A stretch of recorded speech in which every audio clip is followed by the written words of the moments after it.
effortless. À quoi ça sert d'avoir des vêtements si on peut rien faire dedans? Facile, petit bateau. Faire du ciel le plus bel endroit sur Terre. Tu me prends pour un débutant ou quoi? Ok. Tu pousses le bouchon un peu trop loin, Maurice. Moi c'est Jésus. Mais non, mais c'est, tu sais, la mousse au chocolat, là, le petit garçon qui engueule son poisson rouge. Ah. Trop bien, ok.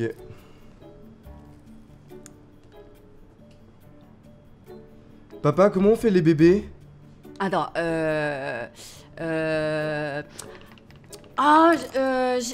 j'ai oublié. C'est quoi déjà? Je l'ai sur le bout de la langue. Là, c'est une vieille pub, ça.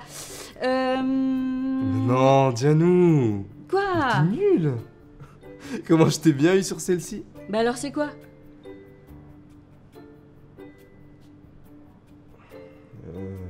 J'ai oublié.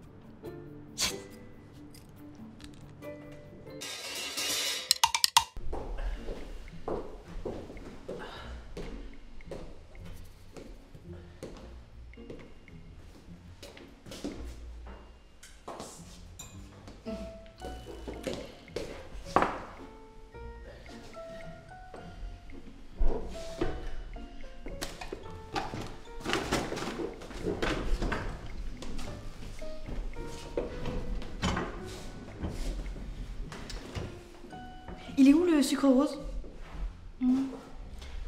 Quel sucre rose? Celui qui vient de l'Himalaya. Quoi? Tu sais qu'il ne vient pas réellement de l'Himalaya. Mais non. L'Himalaya n'est pas rose, Vic.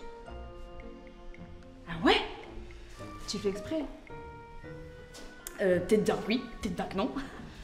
Sors un peu ta tête du digital, sérieusement, Vic.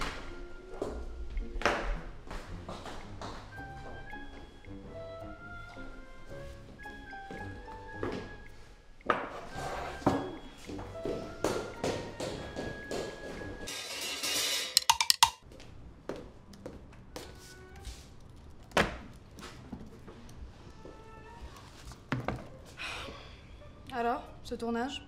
En enfer, j'ai clairement perdu des points de vie. Raconte. Au départ, tout devait bien se passer. On avait vendu le script, le casting, le lieu, tout le monde était d'accord.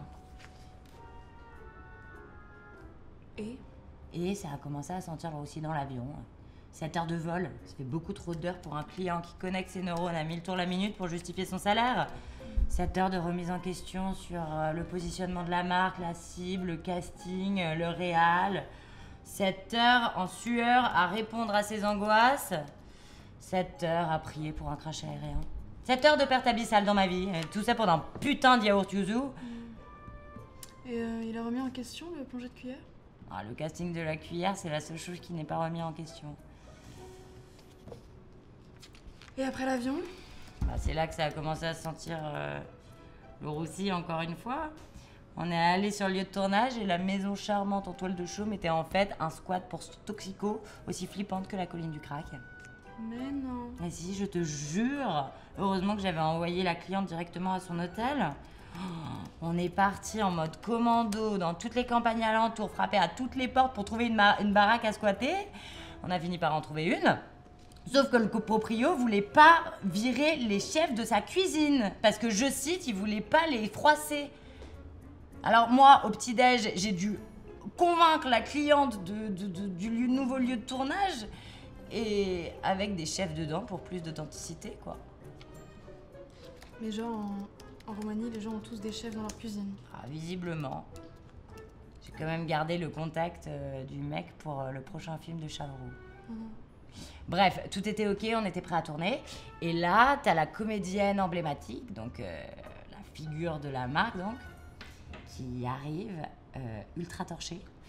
Alors non seulement elle pouvait pas aligner 2 phrases, mais en plus de ça, elle avait des énormes seins qui débordaient de son costume. Quand elle a mis la cuillère dans la bouche de l'acteur, on aurait dit un film de cul médiéval, le truc. Je te promets, ça a tellement excité le mec qu'ils ont disparu dans la grange. Et on a dû commencer par les plans produits. Ça, je peux te dire qu'il y en a eu, des plongées de cuillère. Mais comment vous avez fait pour les comédiens alors? Bah, on a pris la réceptionniste de l'hôtel et pour le mec, on a récupéré le contact du chauffeur de taxi. Ça a fait le taf. Heureusement, le jeu d'acting était pas crucial et heureusement que les lois en Roumanie sont flexibles. Ouch. Non, et je te parle pas de l'électricité qui fonctionnait à la bouse de vache, du proprio qui nous a forcé à goûter son lait fermenté et son alcool fait maison. Oh. Et je te détaille pas les enfants qui en fait n'étaient pas des enfants mais des gens de petite taille et la gestion de la cliente avec un coup dans le nez qui commençait à me parler de sa rééducation du périnée et le réal qui se prenait clairement pour Scorsese. Bref, pas mécontente d'être rentrée moi. Tu m'étonnes. Même mon divorce à côté, c'était un paradis sur terre.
Ah!